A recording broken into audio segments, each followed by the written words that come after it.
Šodien es jums izskaidrošu legālā ķirurģiskā aborta procedūru. Tās laikā ārsts var izmantot vakuma ekskohleācijas metodi vai pēc vajadzības dzemdes dobuma abrāziju ar kireti. Šīs metodes var tikt kombinētas. Šo abortu Latvijā ir iespējams veikt līdz 12. grūtniecības nedēļai. Sieviete tiek atvesta uz procedūru kabinetu, viņa apguļas uz ginekoloģiskā krēsla un viņai tiek pielietota intravenozā anestēzija. Anestēzijas laikā ārsts vispirms paņem šādu ginekoloģisko spoguli, ievada sievietes makstī, lai būtu iespējams saskatīt dzemdes kaklu un ieeju dzemdē.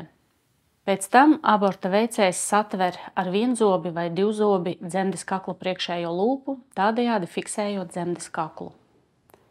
Ar dažāda izmēra Hegāra dilatatoriem ārsts dilatē, jeb paplašina dzemdes kaklu līdz nepieciešamajam atvērumam. Pēc tam dzemdē ievieto cauruli, kuru sauc par kanili, un to pievieno vakuma atsūcējam.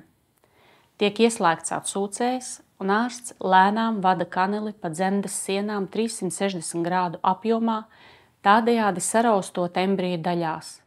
Un dažu minūšu laikā rociņas, kājiņas, galva, ķermenis, kā arī placenta tiek iesūkti lielā stikla traukā.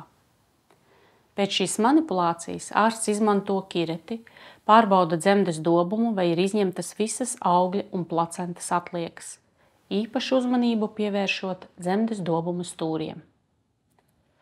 Ārsts dezinficē dzemdes kaklu, izņem visus instrumentus un pārliecinās, vai sievietei nav sākusies asiņošana. Aborta procedūru var uzskatīt par veiksmīgu, un paciente tiek aizvesta uz palātu.